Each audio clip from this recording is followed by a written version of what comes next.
Apaan tuh? Aku mau jalan. Cek ya. Saya terakhir Wendy. Baik, kami mahasiswa Universitas Muhammadiyah Kota Bumi Prodi Hukum semester 3. Nah, saat ini kita sudah berada di Pengadilan Negeri Kota Bumi kelas 2. Kenapa kita di sini? Jadi, Apaan tuh? akan mewawancarai sosok Ini yang gua wow, masih luar diem ya. biasa hebat. Ntar kalau gue udah Siapa ngamuk, itu? Tanda habis terus lo sama gue. nanya.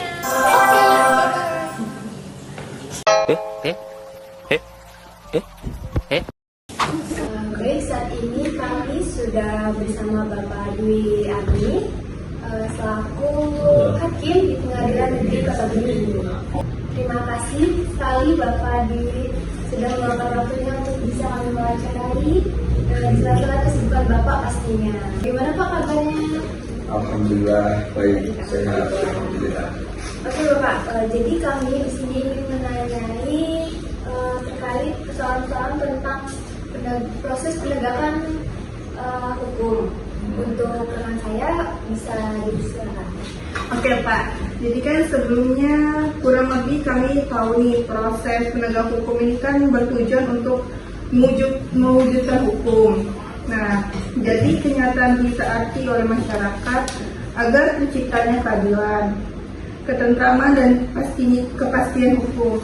Jadi pertanyaan saya itu sebenarnya gimana sih proses awal sampai akhir penegakan hukum ini sampai masyarakat itu percaya bahwa penegak hukum itu beneran nyata, beneran ada. Beneran nyata, Beneran ada. beneran ada. Ya. Jadi proses awal dari ini kan fokus ke hukum acara pidana, ya, fokus ke hukum pidana. Jadi proses awal mula adanya hukum pidana ini berjalan, saya terlebih dahulu jelaskan. Hukum acara pidana ini kan mengenai masalah tata cara atau aturan main bagaimana cara melaksanakan hukum material ataupun hukum pidana. Ya, tentunya awalnya supaya ini berjalan berarti harus ada duit kan, harus ada tindak pidana. Tindak pidana itu berawal dari apa? Yang pertama dari adanya laporan atau aduan, yang pertama adanya informasi yang didapat dari polisi, dari berita. Nah, itu baru dikembangkan di tahap namanya penyelidikan. Baru penyidik ini, kalau di Tuhan itu kan ada polisi ataupun kejaksaan, kita anggap ini tidak pidana umum ya, deliknya, misal contoh pencurian. Jadi kalau ada laporan dari masyarakat mengenai tindak pidana pencurian di suatu tempat, polisi melakukan penyelidikan terlebih dahulu, benar nggak ada tindak pidana pencurian. Nah, setelah itu baru setelah ditemukan siapa tersangkanya, naik ke tahap penyidikan supaya untuk ditetapkan siapa tersangka, siapa yang melakukan pencurian itu. Habis itu dilakukan serangkaian penahanan ya. Sebelum penahanan sebenarnya ada penangkapan terlebih dahulu untuk dalam pemeriksaan. Penahanan di penyidik ada 40 hari plus 20. Kemudian apabila berkas sudah lengkap, penyidik sudah menemukan minimal 2 alat bukti, kemudian berkas sudah lengkap, penyidik jadi dilimpahkan ke kejaksaan untuk dilakukan P21. Kejaksaan menyatakan ini sudah lengkap, di kejaksaan mungkin ditahan. Kejaksaan itu mempunyai kewenangan penahanan itu 30 hari, bisa diperpanjang 20 hari. Kemudian kalau sudah dinyatakan lengkap, barulah itu diproses ke pengadilan. Di pengadilan ini fungsinya adalah untuk menguji apakah benar si pelaku ini yang ditersangkakan oleh penyidik ini dia yang melakukan perbuatan pidana atau tidak. Nah, pada waktu di persidangan berapa sih jangka waktunya? Jangka waktunya itu di pengadilan itu punya kewenangan untuk menahan itu 30 hari, dapat diperpanjang selama 60 hari. Jadi totalnya 90 hari.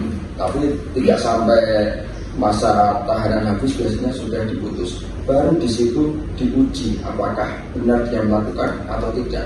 Apabila dia melakukan, semisal tadi pencurian, itu harus memenuhi unsur-unsur yang hadir dalam pencurian. Pencurian pasalnya berapa? Pasal 362 ya, 362 KUHP. Di situ barang siapa mengambil hak orang lain, nah itu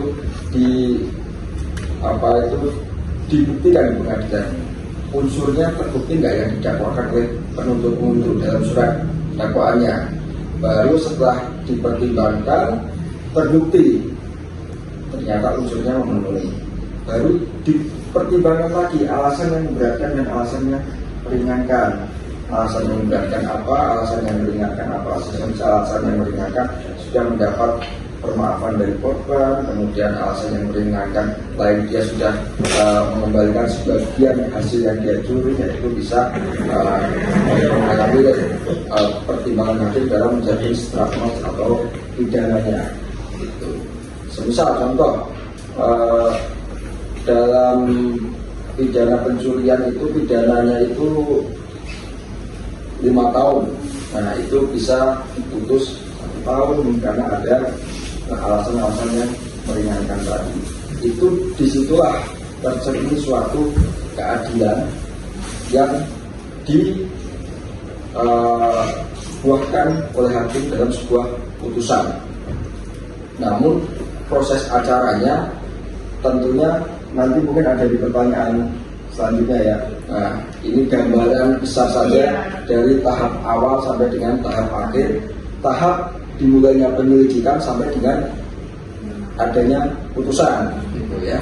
Pertanyaan saya sendiri Pak, di pengadilan negeri saat ini, bagaimana Bapak ini melihat gambaran umum proses penegakan hukum pidana di pengadilan negeri ini? Apakah pelaksanaannya itu sudah mencerminkan asas cepat, sederhana dan juga biaya ringan, sebagaimana yang diamanatkan dalam hukum acara pidana? Terima kasih. Ya. Asas cepat, sederhana dan biaya ringan itu adalah asas yang ada di dalam roh hukum acara pidana. Itu wajib untuk dilaksanakan. Apa itu asas cepat? Pelaksanaannya kan berarti harus cepatnya. Cepat itu apa tolak ukurnya? Tolak ukurnya ya jangan melebihi jangka waktu yang telah ditetapkan dalam KUHP. Semisal di penahanan tadi, di penyidik jangka waktunya 20 hari dapat diperpanjang 40 hari. Ya jangan lebih itu. Ya. Itu adalah tolak ukur cepat. Karena kalau kita tolak ukur cepat berdasarkan subjektivitas masing-masing, ya itu akan beda-beda kan. Tentunya kita harus cepat ini sesuai dengan tolak ukur yang ada dalam KUHP. Yang penting jangka waktu dari penahanan masing-masing setiap tingkatan itu jangan terlampaui. Itulah definisi cepat menurut saya. Kemudian apa sederhana? Sederhana berarti prosesnya jangan berbelit-belit. Prosesnya itu kalau bisa disederhanakan ya sederhana mungkin. Misal pada waktu persidangan penuntut umum sudah siap dengan saksinya. Tentunya kita harus cepat ini sesuai dengan tolak ukur yang ada dalam KUHP. Yang penting jangka waktu dari penahanan masing-masing setiap tingkatan itu jangan terlampaui. Itulah definisi cepat menurut saya. Kemudian apa sederhana? Sederhana berarti prosesnya jangan berbelit-belit. Prosesnya itu kalau bisa disederhanakan ya sederhana mungkin. Misal pada waktu persidangan penuntut umum sudah siap dengan saksinya, unsurnya sudah terbukti, udah segera selesaikan. Habis itu dilanjutkan ke penuntutan sudah siap, ya segera dibacakan, jangan ditunda-tunda. Putusan udah agendanya itu, putusan kalau semisal sudah siap ya jangan ditunda-tunda lagi. Nah itu supaya proses pemeriksaannya itu sesederhana mungkin. Kemudian yang berbiaya ringan tentunya KUHP juga mengakomodir asas tersebut, nah itu pembebanan biaya kepada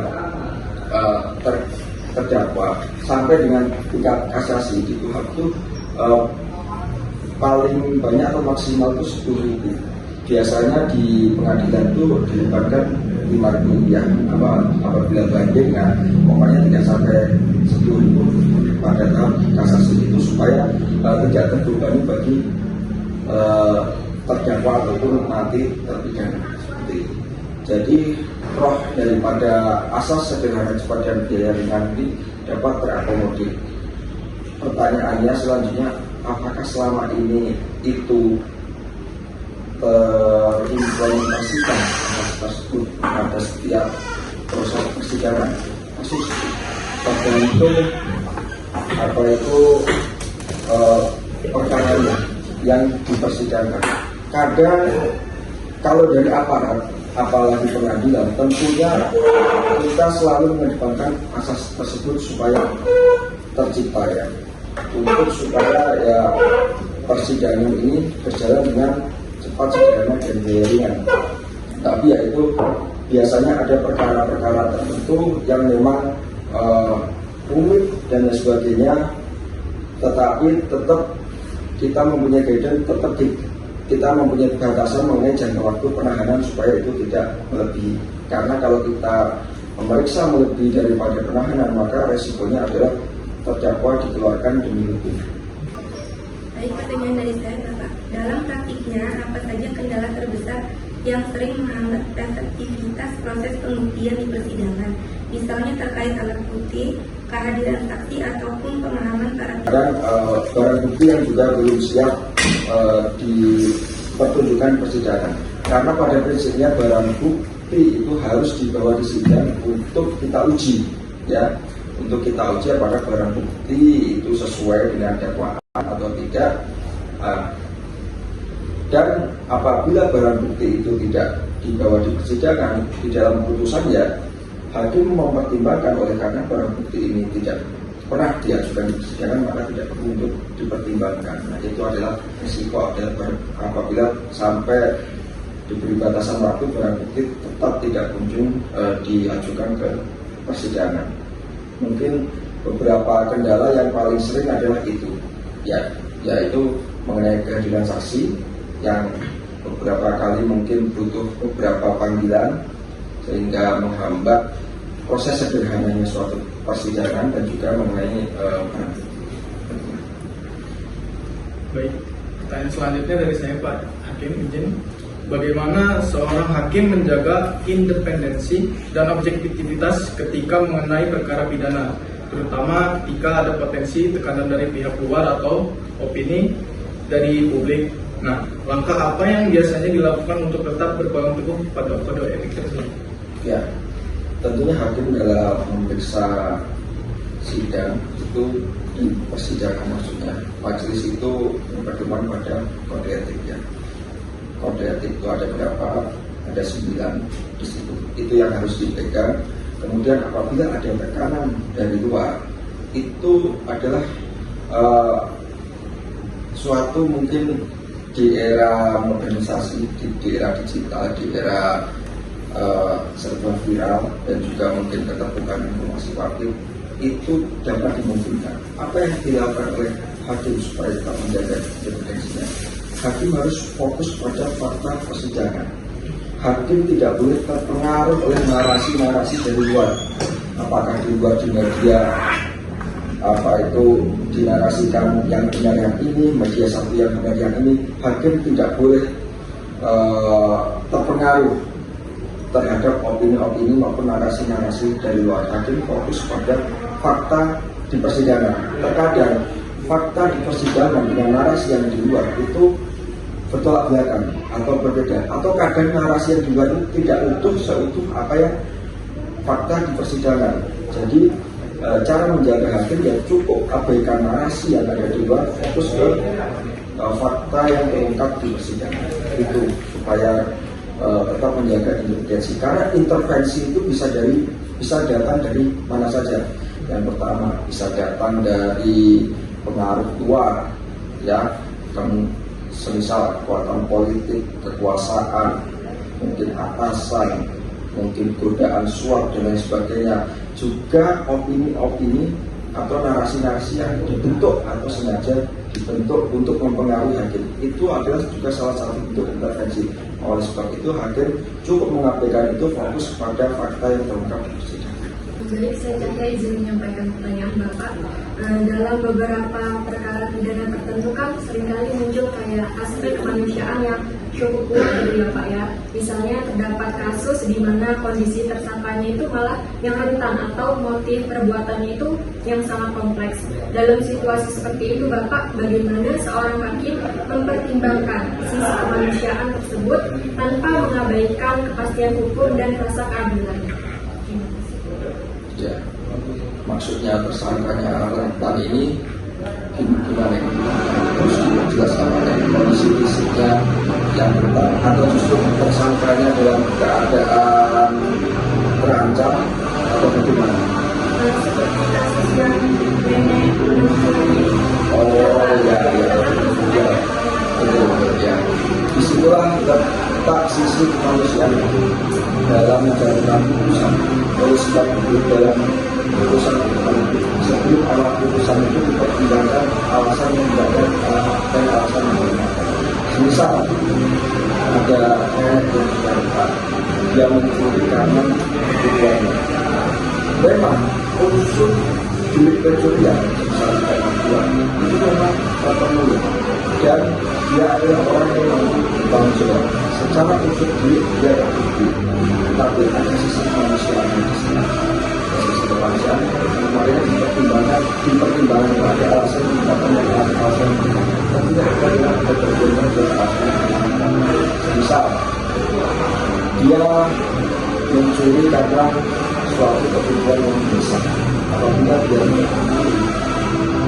mungkin dia akan jatuh sakit atau mungkin nyawanya juga terancam, kondisi kesehatannya juga akan terancam, atau mungkin ada hal-hal yang menanjak, itu adalah jalan terakhir dia harus mencuri. Tapi bagaimanapun hukum juga harus tetap ditegakkan. Nah, itulah fungsi alasan meringankan itu dipertimbangkan dalam pertimbangan hakim. Terus apa saja bentuk strafmaxnya atau hukumannya apabila itu memang banyak alasan meringankan terhadap terdakwa? Ada namanya pidana percobaan. Nah, benar. Nah, pidana percobaan itu dia itu lebih gampangnya itu dikasih peringatan saja. Semisal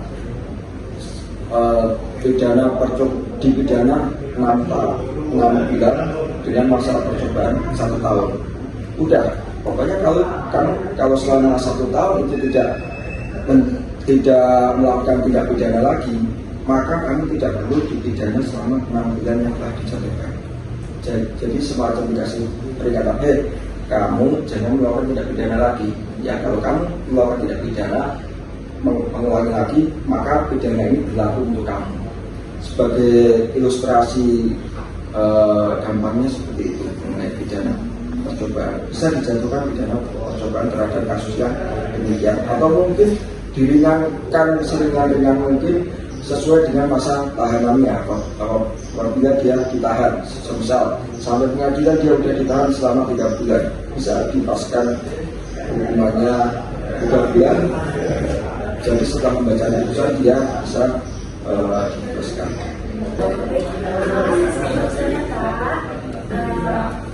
Atas waktu, penjelasan dan juga ilmu yang diberikan kepada kami, kemudian wawancara hari ini benar-benar memberikan kami gambaran dan pengetahuan yang sangat berharga mengenai bagaimana proses penegakan hukum dijalankan di pengadilan negeri ini.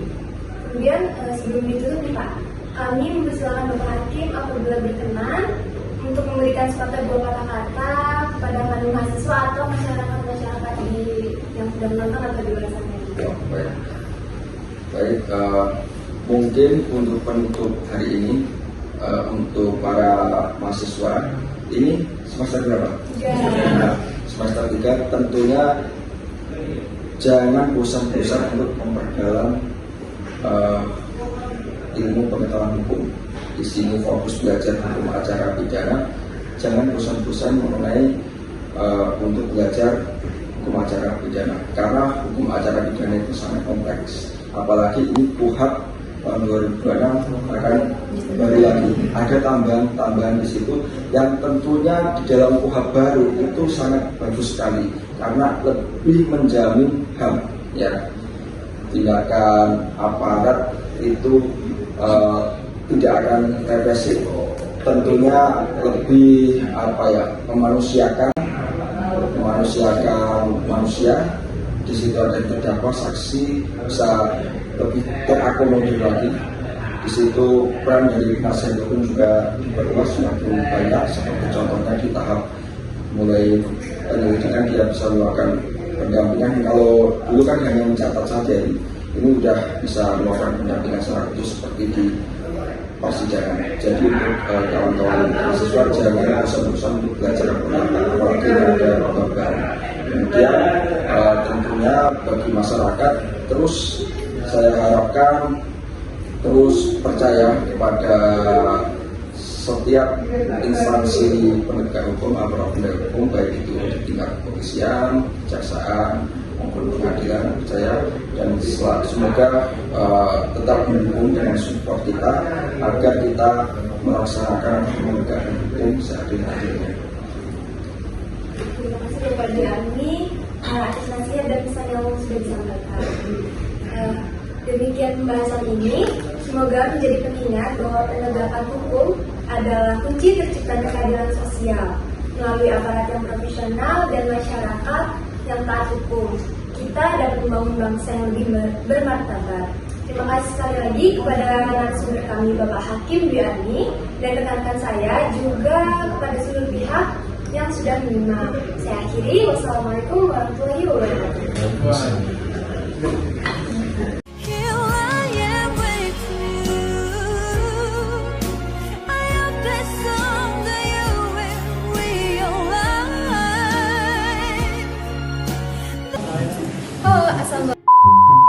Pengadilan Negeri Kota Bumi kelas 2.